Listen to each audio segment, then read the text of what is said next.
It was New Year's Eve, and like every year, we were having a small celebration at our cabin upstate. My parents owned a quiet little property near the woods, and it became our tradition to drive up there each December 31st. That year, I had just turned 13. We brought food, board games, and sparklers to light at midnight.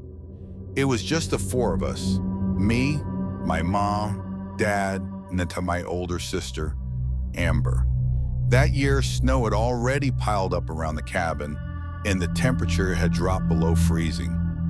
My dad had the fireplace going while my mom was prepping snacks in the kitchen. Amber and I were playing Monopoly in the living room, and we had music playing from the old stereo. It was peaceful. Around 10 p.m., my sister got bored and decided to take some pictures of the snow outside for Instagram. She bundled up and went out the back door, leaving it cracked open behind her. I remember glancing toward it a couple of times while I continued playing by myself.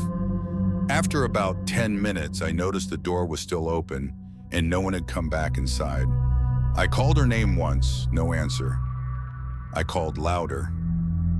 Still nothing. I figured she might have gone to the front to get a better angle. I went to the back door and stepped outside, cold wind hitting me instantly. There were footprints in the snow leading away from the door and around the side of the cabin. I followed them, calling her name again, a little louder this time. Still nothing. That's when I heard what sounded like a crunch in the snow behind me. I turned, expecting to see her, but no one was there. The cabin lights lit up the snow around me, but the woods were completely dark. I suddenly felt really exposed. I shouted, "Amber, seriously, stop messing around." Still no reply. I started walking back to the cabin, but before I reached the door, I noticed something strange. Another set of footprints in the snow. They weren't Amber's. They were bigger, wider spaced, and came from the opposite direction, from the woods. I froze. These new footprints had clearly walked toward the cabin and stopped near the back wall, and then just vanished. I ran inside, slammed the door shut, and locked it. I called out for my parents. My dad grabbed a flashlight and coat, and we both went out front calling Amber's name. Eventually, we found her coming back up the driveway, confused. She said she had walked to the road to try to get better cell service and didn't hear me calling. When we got inside, I told everyone about the footprints. My dad went out again to look, but when he got there, he found only one set, Amber's. The other set, the ones I saw, were completely gone. Vanished, as if the snow had covered them up in minutes. I swore up and down they were there, and I know what I saw. That night, we locked every door and window. My dad kept a bat by his bed. Nothing else happened, and we left the next morning. But ever since that night, I've had the same thought stuck in my head. What if that second set of footprints was real? What if someone was watching us from the woods, waiting for the door to stay open just a little bit longer? It was Christmas Eve when I was around 10 years old. That year, we celebrated the holiday at my aunt and uncle's house in rural Pennsylvania. My mom was close to her older sister, so it wasn't unusual for us to spend the holidays there. They had a big old farmhouse with creaky wooden floors and a fireplace that always smelled like burnt pine. It was cozy, but something about that place always gave me the creeps, especially the basement. The basement door was right off the kitchen, and it was always locked with an old skeleton key my uncle kept on top of the fridge. I remember asking once why it was locked all the time, and my cousin Abby, who was a year older than me, joked that they kept a monster down there. I laughed it off, but I never liked being alone in that kitchen. That Christmas, my aunt's mother-in-law came to visit. Her name was Lorraine. She was in her 60s with dyed red hair and too much perfume. She wasn't related to us by blood, but she insisted we call her Grandma Lorraine. I didn't like her. She never smiled with her eyes, and she had a weird habit of whispering things to herself when she thought no one was listening. My mom said she was just eccentric, but I always got a strange vibe from her. After dinner, we all gathered in the living room to watch Home Alone. The fireplace was crackling and everyone was bundled in blankets. At some point, I fell asleep on the couch. I woke up later needing to pee, and I quietly walked to the bathroom down the hall. On my way back, I passed the kitchen and heard something, a soft creaking sound. Then, it clicked. I peeked inside and saw the basement door slowly swinging open. Lorraine stood in front of it. She must have found the key. She looked over her shoulder, and for a split second, our eyes met. Then she whispered something I couldn't hear and started descending the stairs. I should have just gone back to the living room, but I was a curious kid.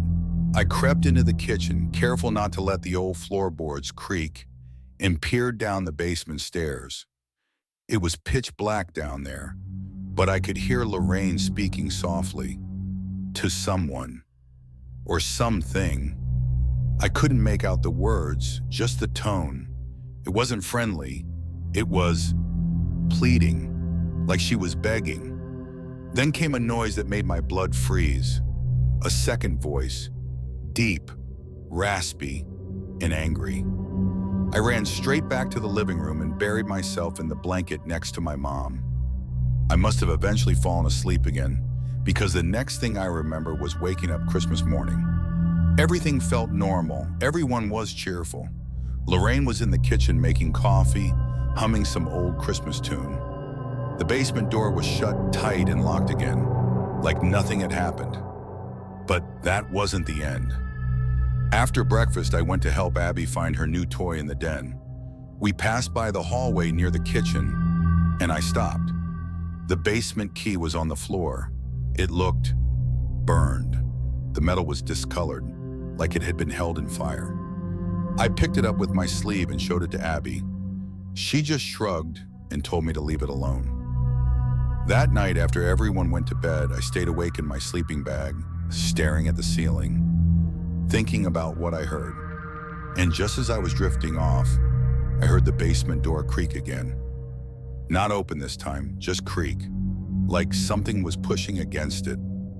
I never told anyone what I saw or heard, not even my mom. I still wonder if Lorraine really went down there alone that night, or if someone or something was waiting for her, and if it ever came back up.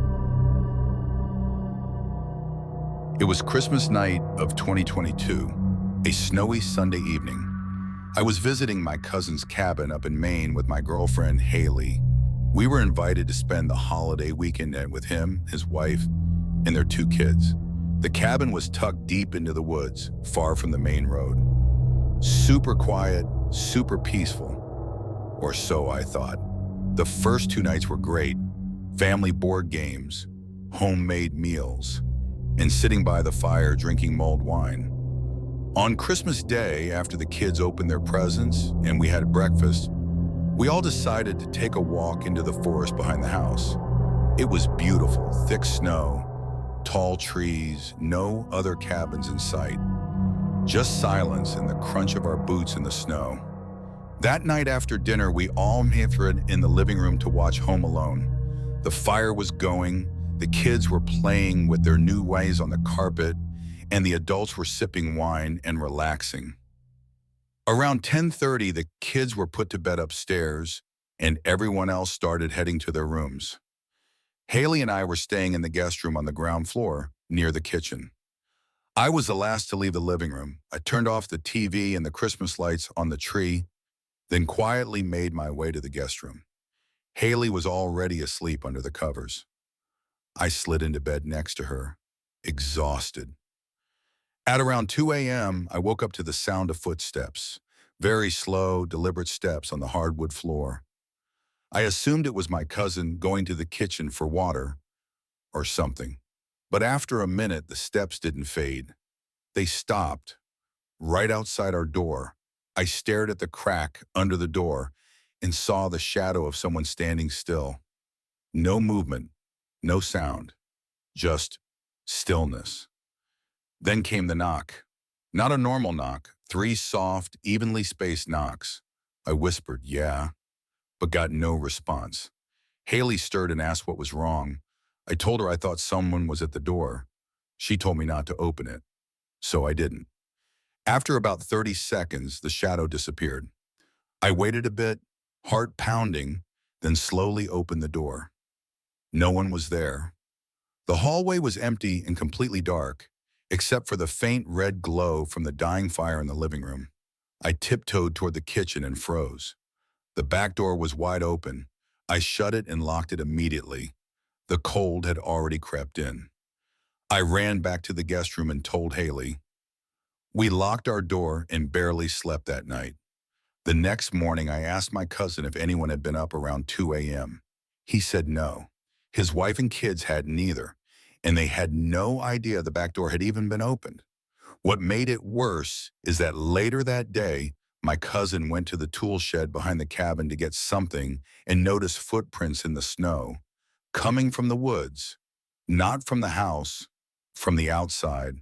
They led right up to the back door, but there were no footprints leaving the house.